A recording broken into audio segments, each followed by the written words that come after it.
Assalamualaikum warahmatullahi wabarakatuh. Halo, apa kabar Bapak Ibu guru hebat di seluruh Indonesia? Bertemu lagi dengan saya, Pungki Astriani SPD. Saya merupakan calon guru penggerak angkatan 7 dari SD Negeri Aji Barangwetan, Kabupaten Banyumas. Pada kesempatan kali ini, saya akan membahas tentang koneksi antar materi, kesimpulan dan refleksi tugas modul 1.1.A8. Refleksi pemikiran Ki Hajar Dewantara.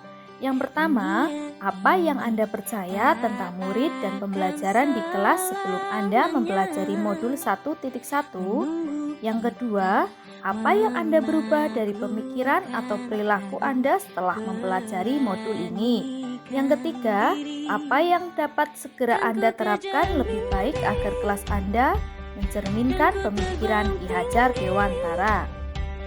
Apa yang saya percaya tentang murid dan pembelajaran di kelas sebelum saya mempelajari modul 1.1? Yang pertama, guru lebih mendominasi pembelajaran atau sebagai teacher center. Dalam kegiatan pembelajaran, saya biasanya menggunakan metode ceramah dan saya ketika mengajar terpatok pada buku paket atau LKS saja, sehingga murid dituntut untuk melakukan apa yang diperintahkan dan diinginkan oleh guru. Yang kedua yang sering saya lakukan pada pembelajaran yaitu saya lebih berfokus pada ketercapaian materi dan saya hanya mengejar KKM atau mengutamakan aspek kognitif saja. Padahal sebagai seorang pendidik tentu tidak hanya mentransfer ilmu, tetapi ada aspek lain yang perlu dikembangkan, perlu diajarkan dalam proses pembelajaran, yaitu aspek afektif dan aspek psikomotorik yang tentu tidak kalah penting dalam proses pembelajaran. Yang ketiga, saya masih cenderung menggunakan kemampuan murid dengan melakukan pembelajaran yang monoton tanpa saya memperhatikan perbedaan karakteristik murid di kelas saya.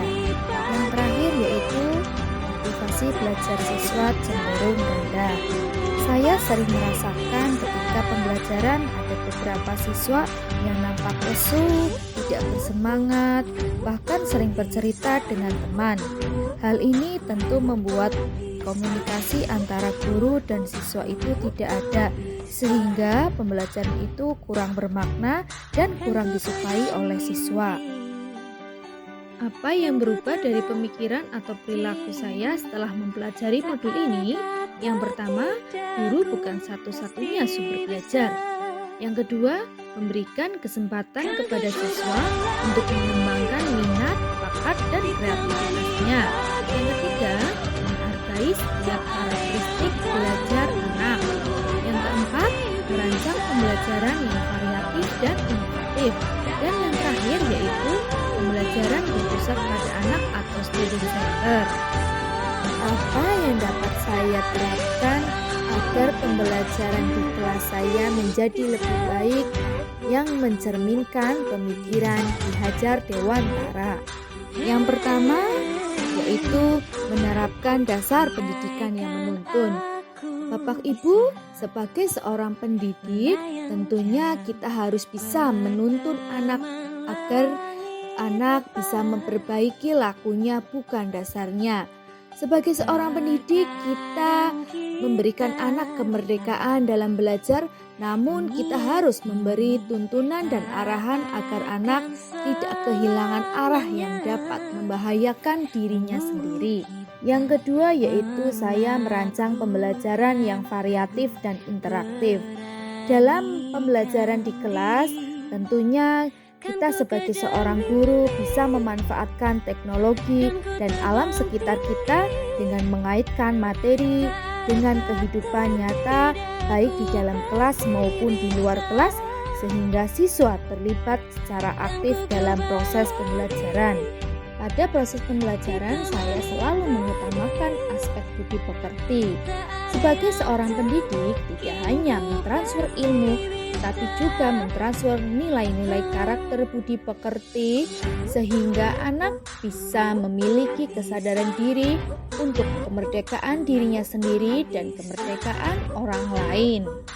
Yang keempat yaitu menerapkan pembelajaran yang berbasis kearifan lokal. Kearifan lokal merupakan bagian dari suatu budaya masyarakat. Kearifan lokal biasanya diwariskan secara turun-temurun.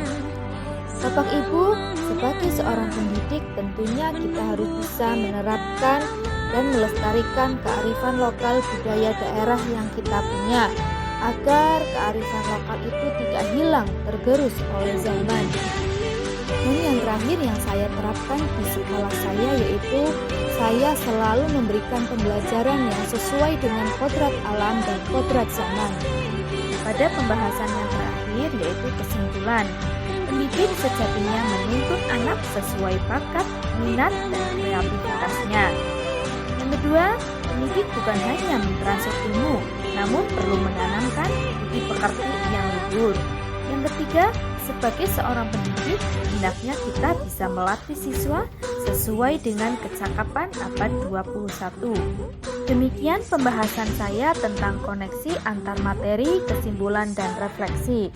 Bapak dan Ibu guru hebat di seluruh Indonesia, semoga kita semua dapat menerapkan pemikiran Ki Hajar Dewantara di sekolah agar dapat menciptakan generasi hebat yang luar biasa. Terima kasih. Sekian dari saya. Apabila saya ada kesalahan, saya meminta maaf. Saya juga meminta kritik dan saran yang membangun agar tugas-tugas saya selanjutnya akan lebih baik dari ini. Sekian, salam guru penggerak. Bergerak, bergerak, menggerakkan. Wassalamualaikum warahmatullahi wabarakatuh.